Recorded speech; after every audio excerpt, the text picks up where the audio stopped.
Shalom amigos, una semana más, una parashá más. La energía de cada parashá nos brinda una oportunidad para la semana. En esta ocasión estaremos viendo la parashat Vayakhel. Así que comenzamos. Moshe congregó a toda la asamblea de los israelitas y les dijo: Estas son las cosas que ha ordenado Dios que hagan. En las secciones Terumá y Tetzaveh explicamos y analizamos los preceptos que Dios le transmitió a Moshe con respecto al tabernáculo y todos sus objetos. Dios le dijo a Moshe exactamente cómo debía hacerse cada objeto. Ahora la Torá se refiere a lo que ocurrió el día después de Yom Kippur. Moshe reunió a todos los israelitas para repetirles lo que había ordenado Hashem. Hasta ahora no había habido oportunidad de que Moshe les hablara. El 7 de Sivan, Moshe subió al cielo a recibir las tablas y permaneció allí durante 40 días. Moshe descendió el 17 de Tamuz y vio que los israelitas habían hecho el becerro de oro.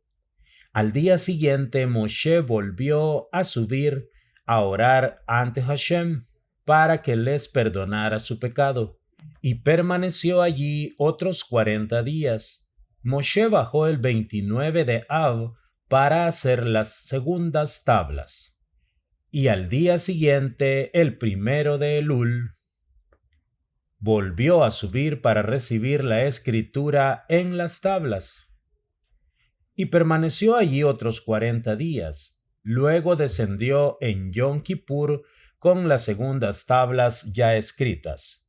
Resulta, por lo tanto, que Moshe reunió a los israelitas para decirles cómo hacer el tabernáculo el día siguiente a Yom Kippur. No podemos decir que esto haya tenido lugar muchos días después de Yom Kippur. De ser así, la Torá nos habría dicho cuándo ocurrió. Dado que la Torá no nos dice cuándo ocurrió, debemos presumir que fue en la primera ocasión disponible, o sea, el día siguiente a Yom Kippur. Además, dado que esto tenía que ver con el servicio a Dios, Moshe no habría permitido ninguna demora, sino que les dio las órdenes lo antes posible, el día siguiente a Yom Kippur. Moshe vio que los que habían hecho que los israelitas hicieran el becerro de oro eran los miembros de la multitud mezclada. Por eso reunió a toda la asamblea de los israelitas, separándolos de la multitud mezclada. No quería que los israelitas fueran conducidos por los otros. Por eso la Torá dice en forma literal: Moshe reunió a toda la asamblea de los hijos de Israel. Esto significa que los reunió y los separó de la multitud mezclada. Moshe reunió tanto a los hombres como a las mujeres para darles las órdenes referentes a las donaciones para el tabernáculo. Quería que las mujeres también tuvieran su parte en las donaciones para el tabernáculo. 6 días podrán hacerse trabajos, pero el séptimo día será sagrado para vosotros, un Shabbat de Shabbat para Dios. Todo el que haga trabajos será sentenciado a muerte. Moshe les advirtió a los israelitas que debían cumplir con el Shabbat. No debían pensar que debían completar el tabernáculo lo más rápido posible y que con ese fin podían transgredir el Shabbat. Debían saber que hasta en la construcción del tabernáculo solo debían trabajar 6 días a la semana. La observancia del Shabbat es un precepto de tremenda importancia. Todo el que lo transgrediera haciendo trabajo sería sentenciado a muerte por apedreamiento. Moshe comenzó diciendo: Estas son las cosas que ha ordenado Dios que hagan. Estas son las cosas. Está en plural. lo cual resulta difícil de comprender, dado que la Torá se está refiriendo al Shabbat. Moshe debería haber dicho esto es lo que en singular. No podemos afirmar que la frase en plural, estas son las cosas, comprenda tanto el precepto del Shabbat como la obra del tabernáculo. La Torá inicia el tema de la obra del tabernáculo diciendo, esto es lo que ordenó Dios. Por eso, cuando Moshe dijo, estas son las cosas, se estaba refiriendo solamente al Shabbat y por lo tanto debería haber dicho, esto es lo que en singular. No obstante, Moshe les dijo a los israelitas, no piensen que para cumplir con el precepto del tabernáculo, para finalizarlo lo antes posible, les está permitido transgredir el Shabbat. Deben saber que estas son las cosas que les ordenó Dios que hagan. Dios les ordenó dos cosas. Deben cumplir con el Shabbat y deben construir el tabernáculo. Está prohibido transgredir el Shabbat en aras del tabernáculo. Existen 39 categorías de trabajos que están prohibidos en Shabbat. Este tema ya fue analizado en detalle en la sección de Yitro. Estas categorías de trabajo se deducen de las clases de trabajo necesarias para la construcción del tabernáculo. Vemos que el precepto referido al Shabbat viene inmediatamente antes de el del tabernáculo. Esto nos enseña que las clases de trabajo necesarias para construir el tabernáculo son precisamente aquellas que están prohibidas en Shabbat. Por eso Moshe dijo, estas son las cosas que les ordenó Dios que hagan. 6 días podrán hacerse trabajos. Estas son las cosas. Se refiere a las 39 categorías de trabajo que les ordené que hicieran en el tabernáculo. Estos trabajos pueden hacerse durante los 6 días de la semana. Sin embargo, el séptimo día están prohibidos todos estos trabajos. Es verdad que a Dios solamente le importa que no se hagan trabajos en Shabbat. ¿Para qué Moshe dijo 6 días podrán hacerse trabajos?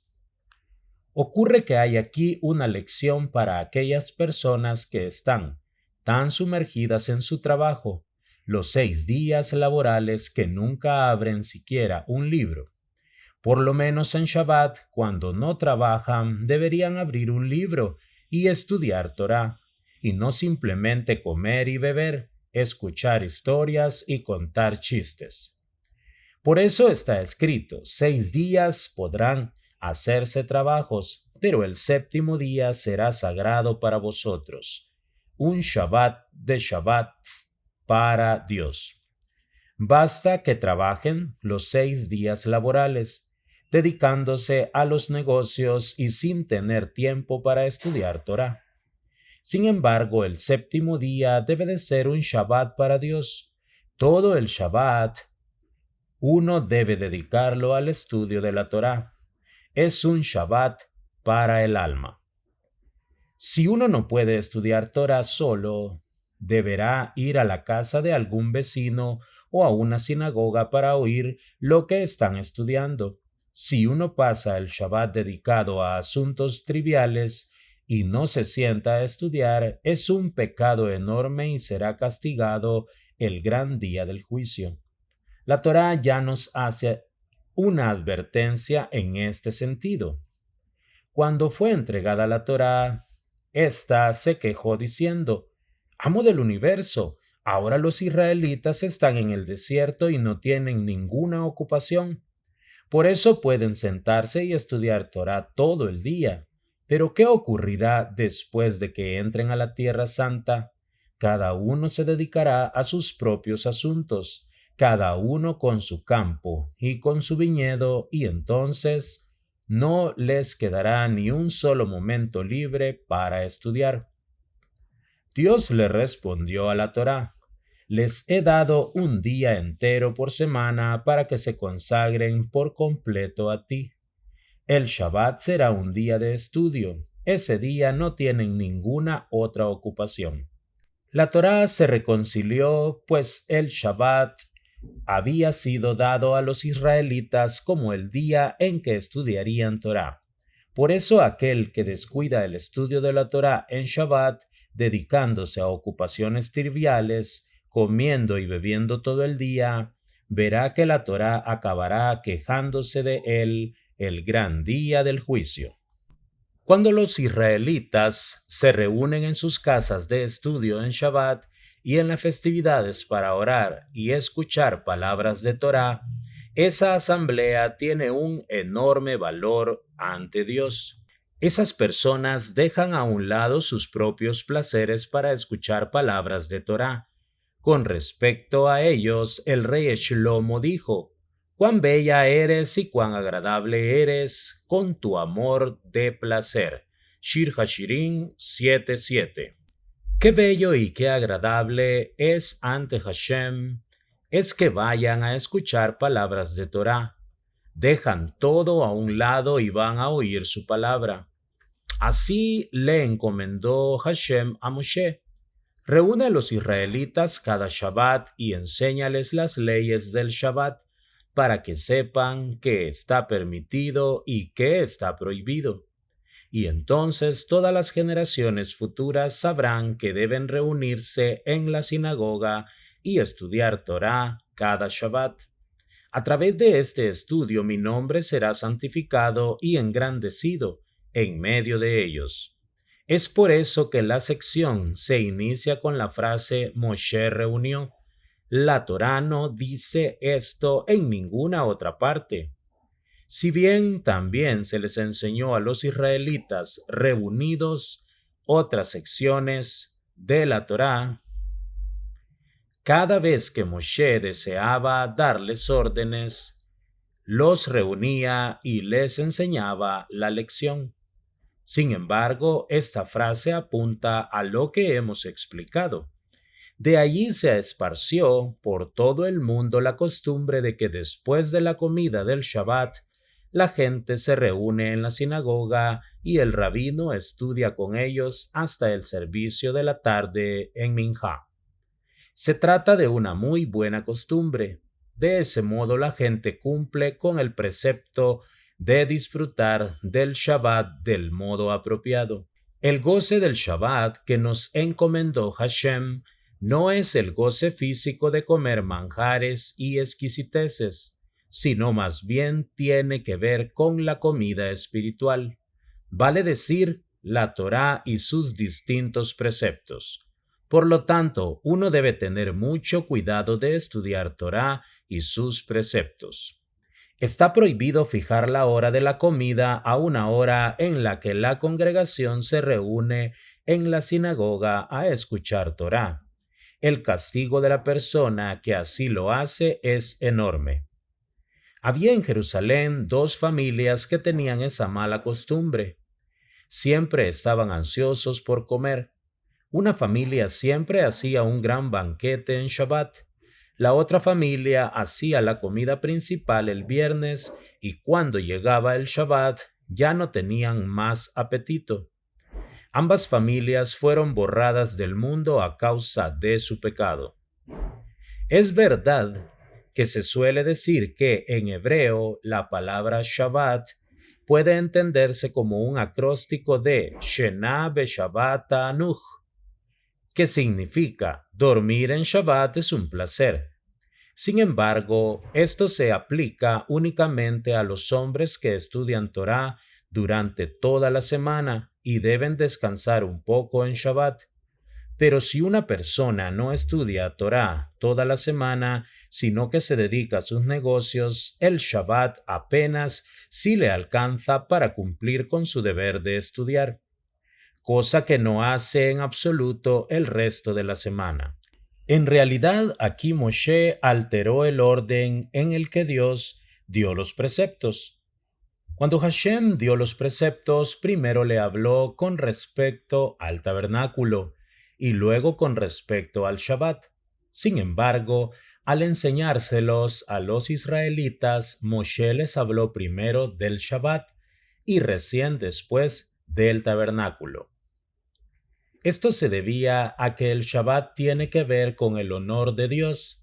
Si cumplimos con el Shabbat como es debido, estamos atestiguando que Hashem creó el mundo ex nihilo en 6 días y que descansó al séptimo día. Por su parte, el tabernáculo era algo referido solamente al honor de Israel. Gracias al tabernáculo, las naciones del mundo tomaron conciencia de lo mucho que Dios ama a los israelitas, al ver que Él designó un sitio especial en medio de ellos para que descansara su presencia divina y no los abandonara. Por ende, cuando Hashem dio los preceptos referidos al Shabbat y al tabernáculo, se refirió primero al tabernáculo a fin de honrar a los israelitas. Pero cuando Moshe le transmitió los preceptos a los israelitas, dijo: no es apropiado que el precepto del tabernáculo sea mencionado primero, pues es solamente en honor de Israel. Por eso les dio primero el precepto del Shabbat. No encenderán fuego en ninguna de sus residencias en el día de Shabbat. En nuestro análisis de los 10 mandamientos en la sección Yitro, ya explicamos que existen 39 categorías de trabajos que están prohibidos en Shabbat. Uno de ellos es prender fuego. Por lo tanto, podemos preguntar, dado que todas estas categorías están prohibidas en Shabbat, ¿por qué la Torá menciona en forma específica que no debemos encender fuego? La Torá quiere enseñarnos que aquel que prende fuego o siquiera enciende una vela en Shabbat está transgrediendo 2 preceptos. El primero, no haréis trabajos, y el segundo, no encenderéis fuego. Por lo tanto, su castigo es doble. Obviamente hay una gran diferencia entre transgredir un precepto y transgredir 2 preceptos del rey. Existe otro motivo más por el cual la Torá especifica la prohibición de prender fuego. Uno podría pensar que la Torá prohíbe solamente categorías de trabajo que no son necesarias para la preparación de la comida, pero que las clases de trabajo necesarias para la preparación de la comida, tales como hornear pan o cocinar algún plato, sí estarían permitidas en honor del Shabbat. Vemos, por ejemplo, que en las festividades están prohibidas todas las clases de trabajo, excepto cocinar la comida que uno va a comer ese mismo día. Por eso la Torá nos dice: no encenderéis fuego, para enseñarnos que aunque una persona no tenga nada que comer, no puede encender fuego en Shabbat. Pero la Torá ya nos había enseñado esto antes. Hashem les dijo: lo que hornearán, horneen, y lo que cocinarán, cocinen. Esto nos enseña que uno debe hornear y cocinar el viernes, puesto que en Shabbat está prohibido. ¿Por qué ahora la Torá prohíbe encender fuego? También podríamos pensar erróneamente que para poder disfrutar del Shabbat estaría permitido calentar agua para bañarse o encender la chimenea para calentar la casa, o encender una vela para no tener que sentarse a oscuras. Por todo esto, la Torá nos ordena no encender ningún fuego. Esto comprende todas las clases de fuego, cualesquiera sea su propósito. Todo esto está prohibido en Shabbat. Calentar comida en Shabbat. Hay muchos que transgreden el Shabbat calentando comida. La mayoría lo hace debido a que desconoce la ley. Piensan que en realidad no está prohibido, sino que se trata de un mero rigor. Y por eso no tienen cuidado en ese sentido. Si se dieran cuenta de que es algo prohibido, no lo harían. Los judíos aman la Torá y respetan a Dios y en especial aman el Shabbat. Ningún judío tiene deseos de transgredir el Shabbat. Por eso nos gustaría aprovechar esta oportunidad para analizar en qué casos está permitido calentar comida en Shabbat y en qué casos está prohibido. Es muy importante comer comida caliente en Shabbat. Esto forma parte del precepto de gozar del Shabbat. Es evidente que uno disfruta más de la comida caliente que de la comida fría. Si una persona dice que está prohibido comer comida caliente en Shabbat, tal vez se trate de un hereje que no cree en las enseñanzas de nuestros sabios, quienes nos permitieron comer comida caliente en Shabbat. Sin embargo, debemos recordar que la comida debe prepararse de la manera permitida. Si una persona no le cae bien la comida caliente o si disfruta más de la comida fría, deberá comer comida fría. Ese es su goce. Existe un ángel especialmente santo que se encuentra a cargo de la comida del Shabbat. Cuando la persona honra el Shabbat con comida y bebida adecuadas, este ángel santo le eleva el alma y el alimento es considerado como un sacrificio ante Hashem. Obviamente esto ocurre únicamente si la comida o la bebida fueron preparadas de acuerdo con las leyes de la Torá, sin la más mínima posibilidad de prohibición. Pero si existe siquiera la más mínima duda de que tal vez la comida esté prohibida, entonces esa comida causa más daño que bien.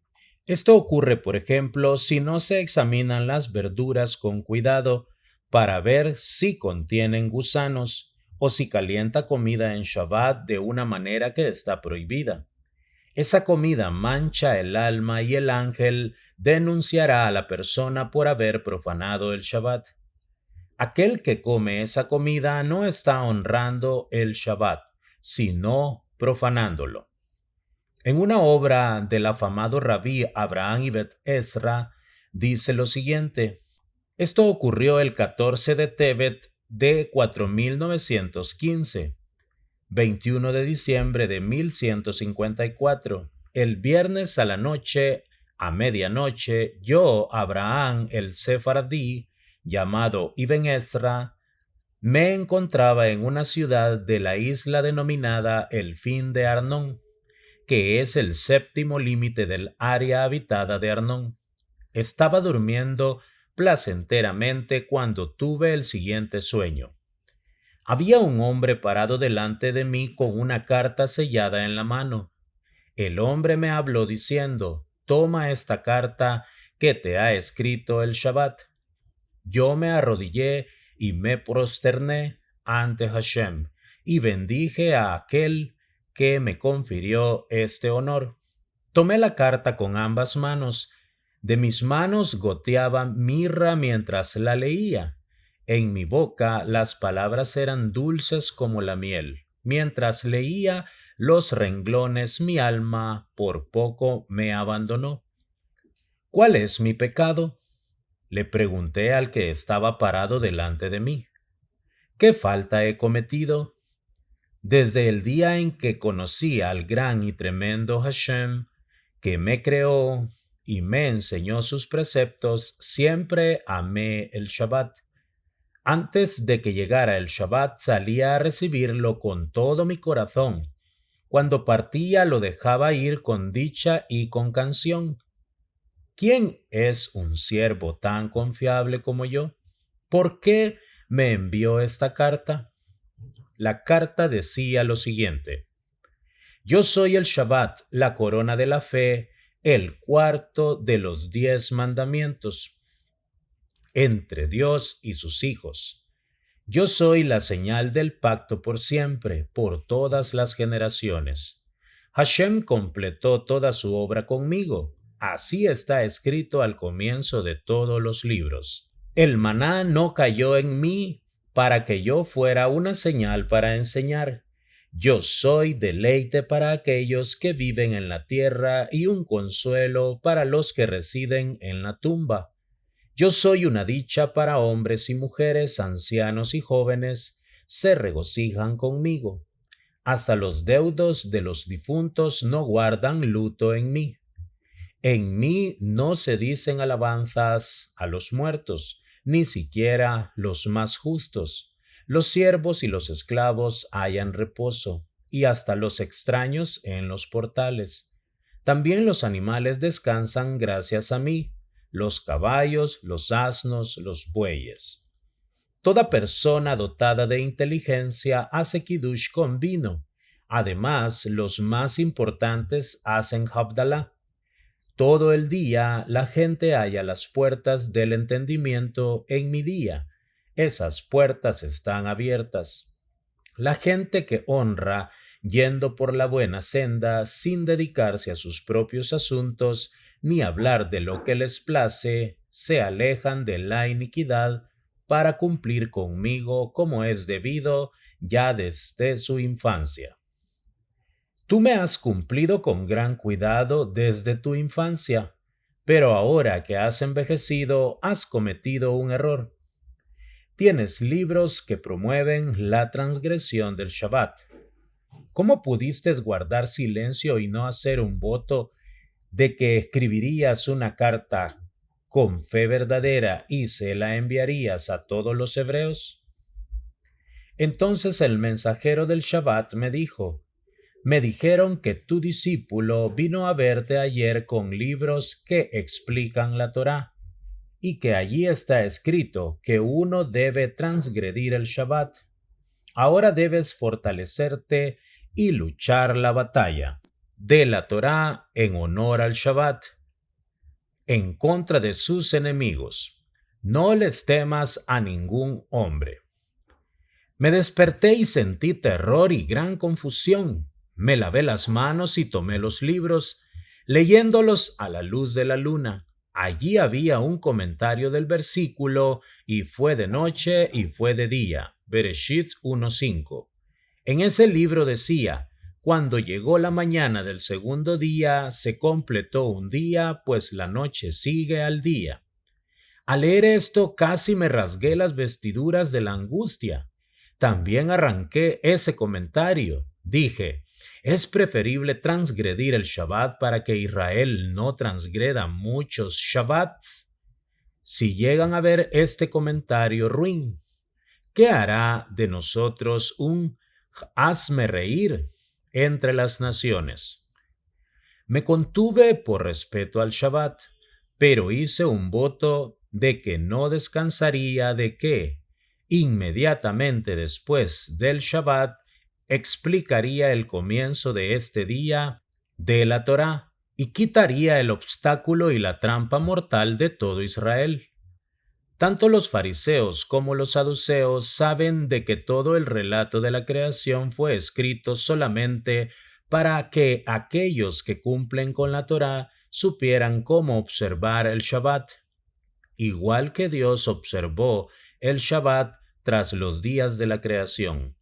Si el viernes se extendiera hasta el sábado a la mañana, iniciaríamos el Shabbat el sábado a la noche. Ese comentario confundiría a todo Israel, desde el este hasta el oeste, lejos y cerca, vivos y muertos. Aquel que consulte este comentario verá que el Shabbat se vengará de él. Aquel que lo lea en voz alta hará que la lengua se le pegue al paladar. El escriba que lo registre por escrito en un comentario de la Torá hará que sus manos se marchiten y su diestra pierda fuerza, pero para los israelitas habrá luz. A partir de esta carta vemos cuánto se enoja el ángel encargado del Shabbat con aquellos que no cumplen con el Shabbat según el dictado de la ley, y en especial con aquellos que de hecho lo transgreden realizando alguna de las 39 categorías de trabajos prohibidos. Cocina y horneado.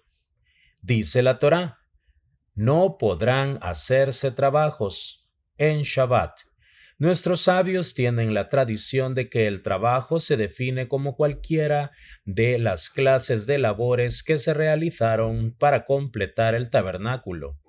Esto comprende las 39 categorías que aparecen enumeradas en el Talmud Shabbat capítulo 7. Ya hemos referido a todas ellas en detalle en la sección Yitro. Una de las 39 categorías es cocina y horneado. Dicha categoría no fue analizada en esa oportunidad, por lo que lo explicaremos ahora. Las 39 categorías principales mencionadas en el Talmud tienen a su vez subcategorías. Toladot. Estas subcategorías se parecen a las categorías principales y se desprenden de ellas. Esto ya fue analizado en nuestro comentario de Yitro. En la época del templo, si una persona transgredía el Shabbat en forma involuntaria a través de alguna de las categorías principales, Avot, o de las subcategorías, debía presentar un sacrificio expiatorio si alguien transgredía el precepto en forma voluntaria o sin la debida advertencia, incurría en la pena de eliminación espiritual de su alma, Karet. Si alguien transgredía el Shabbat tras haber sido advertido en la forma debida y el acto era presenciado por testigos legales, su pena era lapidación. Bajo el encabezamiento cocina y horneado se incluye hornear pan en el horno, cocinar cualquier clase de comida, cocer tinturas y hasta calentar agua hasta el punto en que se pone tan caliente que si uno metiera la mano en el agua se quemaría. Todo el que realiza cualquiera de estos actos se considera que ha transgredido el Shabbat cocinando. Asimismo, si uno funde cualquier metal como plomo o calienta cualquier metal hasta que se vuelve rojo, como hacen los herreros, también ha cometido una transgresión que se encuentra bajo la categoría de cocinar. Lo mismo ocurre si uno funde cera, grasa, brea, azufre o cualquier sustancia similar. Se trata de la misma clase de transgresión. Por lo tanto, en términos generales, el acto de tomar cualquier objeto duro y derretirlo con calor constituye una transgresión. Lo mismo ocurre si uno tiene una sustancia blanda y el calor la endurece. Colocar un huevo junto a una pava caliente para que se cueza también es cocinar. Lo mismo ocurre si uno coloca un huevo en un ladrillo que se ha calentado muchísimo bajo el sol, o si cocina el huevo en una fuente de aguas calientes naturales. Si uno tiene agua que está tan caliente que quemaría una mano y la derrama encima de un pescado pequeño que es de carne muy blanda, también se considera que ha cocinado. Lo mismo ocurre si uno derrama agua caliente en un pescado salado añejo, aun cuando el agua no esté en un primer recipiente, Keli Rishon, sino en un segundo recipiente, Keli Sheni. El agua que fue cocida al fuego se considera que está en un primer recipiente.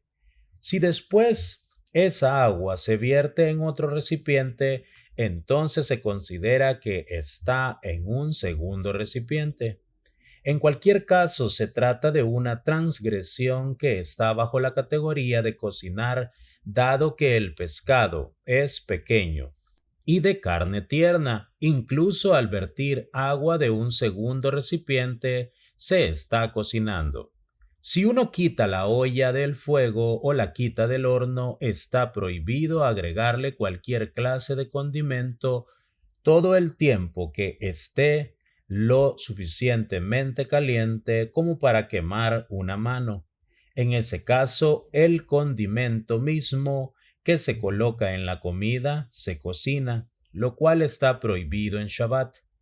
También está prohibido colocar el condimento en un plato y verter comida muy caliente encima del condimento. dado que uno está vertiendo de un primer recipiente. Se considera igual que si colocara el condimento en el primer recipiente. Lo que uno debe hacer es colocar la comida en el plato primero y luego colocar el condimento en la comida.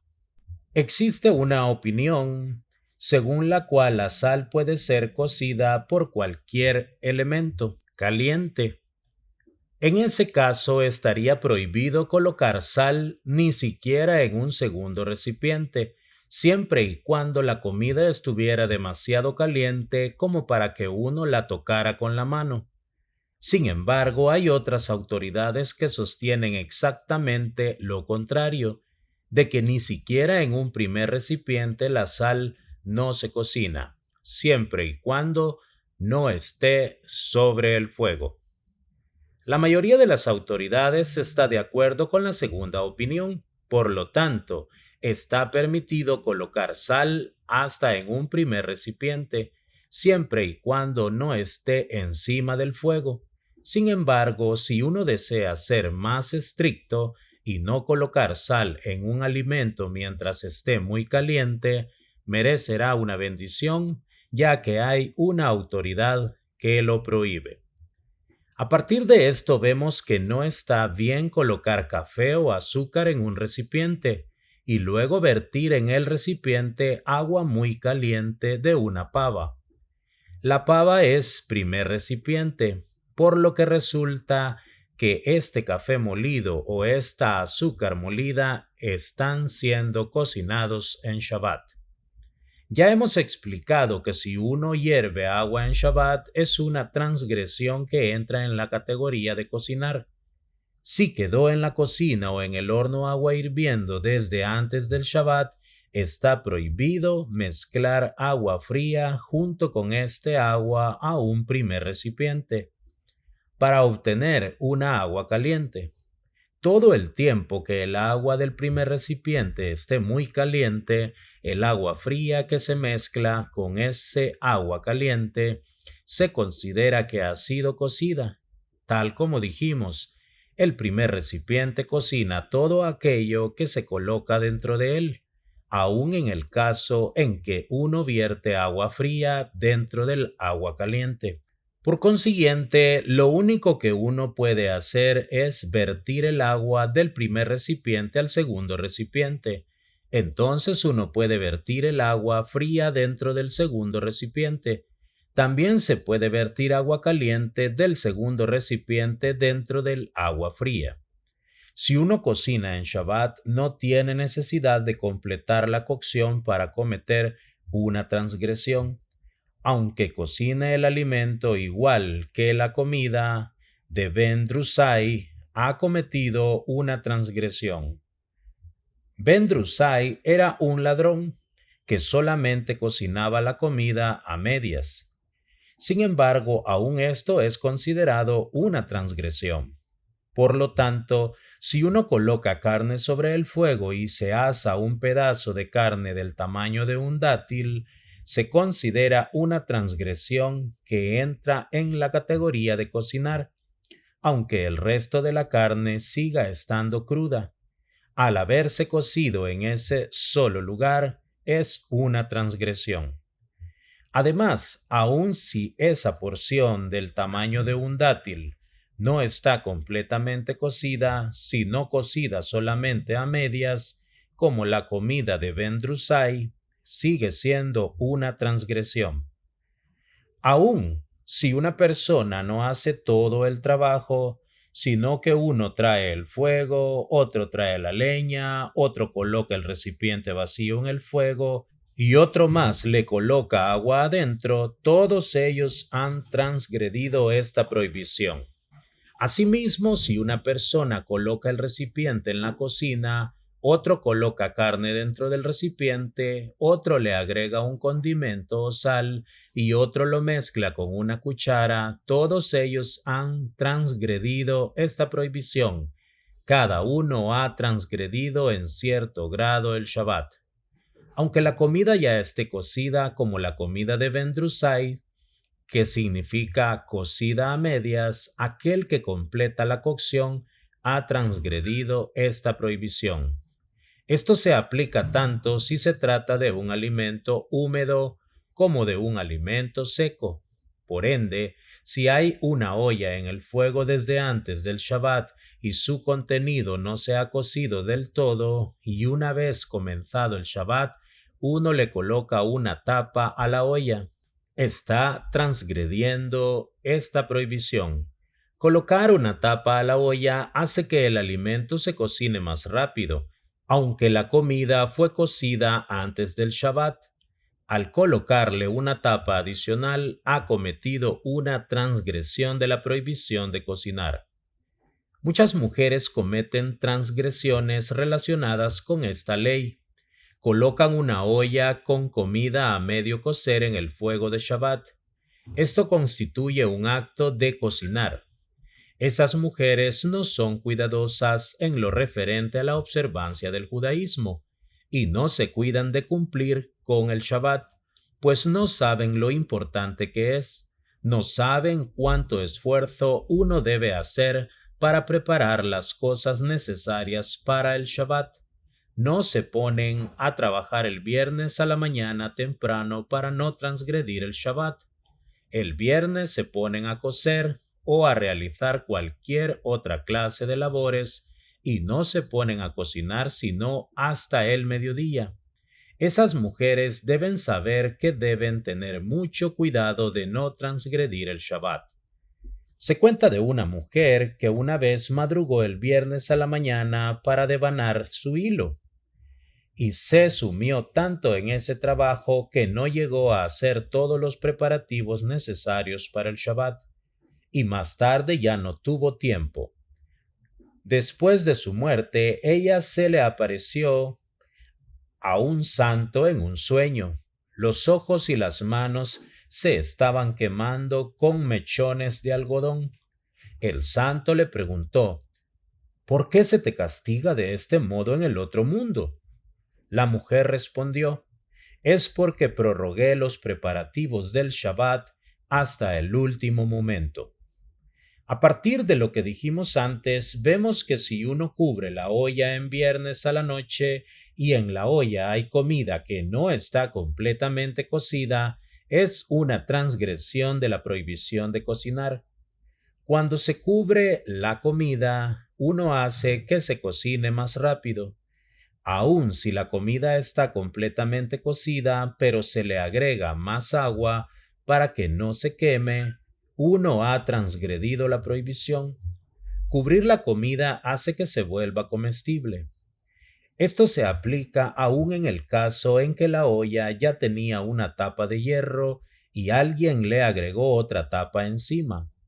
De más está decir que si la cocina no estaba cubierta y uno la cubrió el viernes a la noche, es una transgresión en especial. Dado que la cocina contiene brasas ardientes, esto se considera como apagar las brasas. Por lo tanto, se trata de una transgresión que entra en la categoría de apagar y prender. Esto se aplica al viernes a la noche, en que hay dos razones para prohibirlo. En primer lugar, la comida no está completamente cocida, y en segundo lugar, las brasas siguen ardiendo. Por lo tanto, abrir y cerrar el horno constituye dos transgresiones. Sin embargo, en el día de Shabbat, en que la comida está completamente cocida y el fuego adentro ya se apagó, está permitido abrir el horno. Moshe le dijo a toda la asamblea de los israelitas: esta es la palabra que ha ordenado Hashem. Tomad de entre vosotros una ofrenda elevada para Hashem.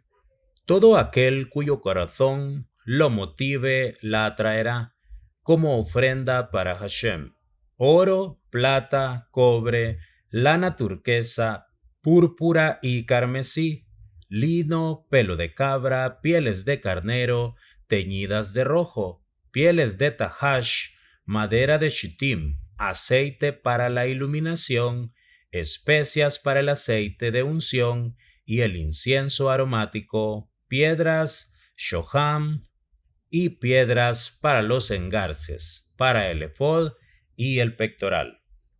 La lana turquesa era lana teñida con un extracto del gilazón, que es un molusco que aparece una vez cada 7 años.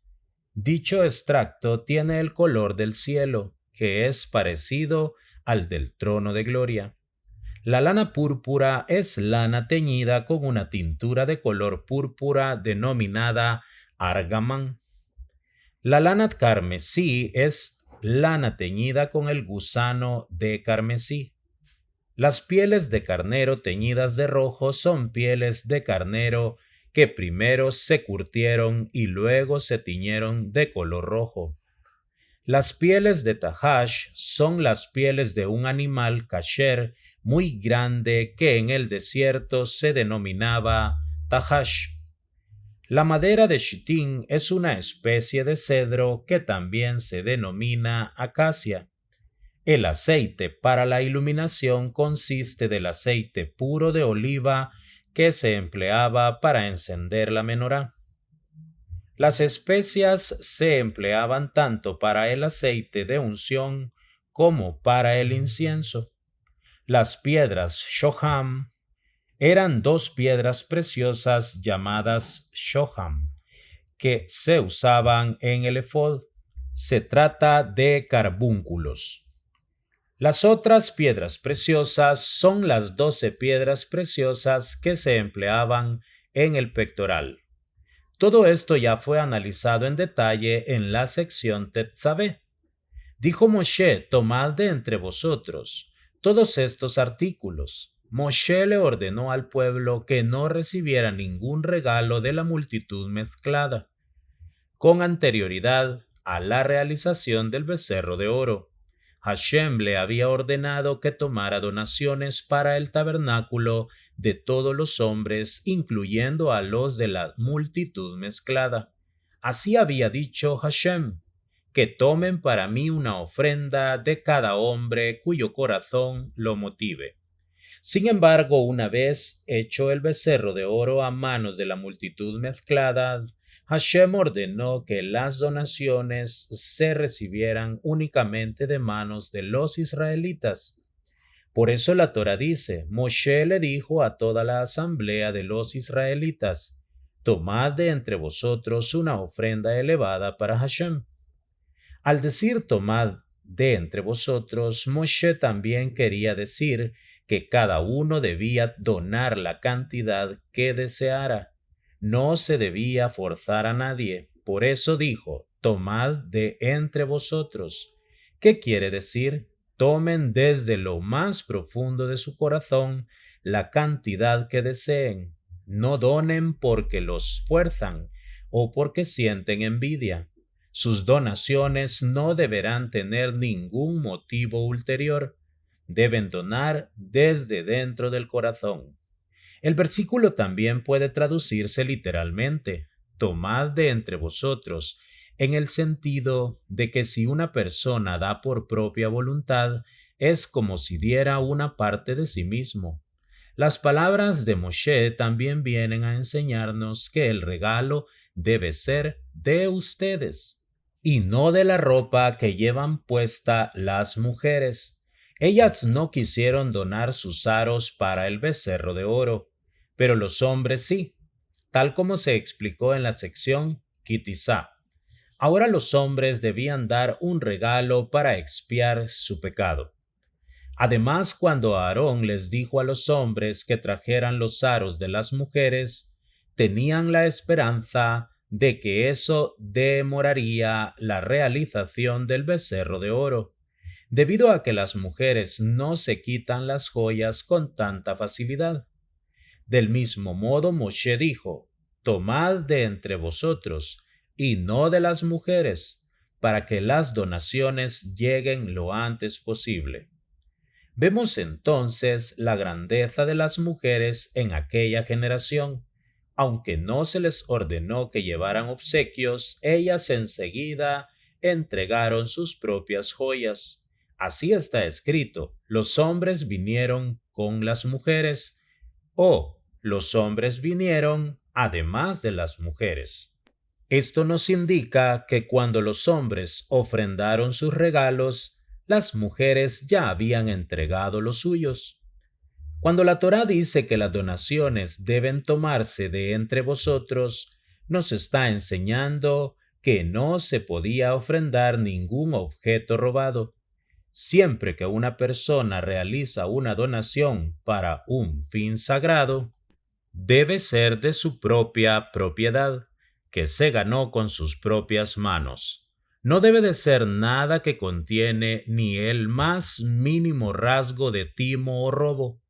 Por lo tanto, si una persona desea donar caridad, debe donar dinero que se haya ganado en forma honesta, y no dinero que haya recibido a través de un robo o engañando a los demás.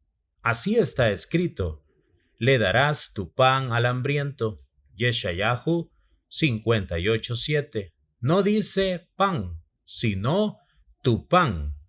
Si deseas darle de comer al hambriento, debes asegurarte de que sea pan tuyo, no el pan de otras personas. Hashem no quiere que realicemos buenas acciones con dinero robado. La persona que así lo haga será gravemente castigada. Por lo tanto, cuando una persona realiza una buena acción, se crea un ángel bueno que la defiende. Pero si uno roba dinero y luego hace con el dinero robado una buena acción, en vez de crear un ángel bueno, crea un ángel malo, que denuncia todos sus pecados. El acto en sí mismo, tanto si se trata de una suká, un lulau o cualquier otro objeto sagrado que fue comprado con dinero robado, clama ante Hashem diciendo: «Somos robados». Entonces los ángeles afirman: «¡Ay de esta persona! En vez de crear un buen ángel que lo defienda, ha creado un ángel malo que lo denunciará». Este punto puede entenderse mejor a través de una parábola. Había una vez un ladrón que estaba parado junto a un camino y les robaba dinero a los transeúntes. Un día el recolector de impuestos que envió el rey pasó precisamente por ese mismo camino. El ladrón lo asaltó y le quitó todo el dinero que llevaba. Con el paso del tiempo el ladrón fue atrapado. Cuando el recolector de impuestos se enteró de esto, fue a ver al ladrón y le dijo: «Devuélveme lo que me robaste y hablaré ante el rey en tu defensa». El ladrón le respondió: «No me quedó nada de todo lo que te robé, excepto este tapete sobre el que estoy sentado». El recolector de impuestos le dijo: «Dame el tapete y hablaré ante el rey en tu defensa». Cuando el ladrón le dio el tapete, el oficial le dijo: «Mañana te llevarán a ser juzgado ante el rey. Si te preguntan si hay alguna persona que pueda declarar en tu defensa, diles que yo hablaré en tu defensa». Al día siguiente, el ladrón fue llevado a ser juzgado ante el rey. Entonces se le preguntó si había alguien que pudiera declarar en su defensa. El ladrón les respondió: «El recolector de impuestos, él es una buena persona. Él hablará en mi defensa». «¿Acaso tienes algo bueno que decir en defensa de esta persona?», preguntó el rey. El recolector de impuestos dijo: «Yo tengo derecho a hablar de él. Un día el rey, su excelencia, me envió a recolectar impuestos.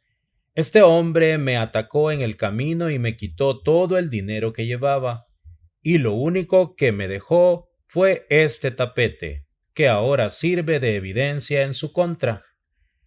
Todos los presentes exclamaron: «¡Ay de este hombre! Su defensor se ha transformado en su acusador». Lo mismo ocurre cuando una persona realiza una buena acción con dinero robado. El ángel de la buena acción se presenta ante Hashem y exclama, acusando a la persona, denunciando todos sus pecados.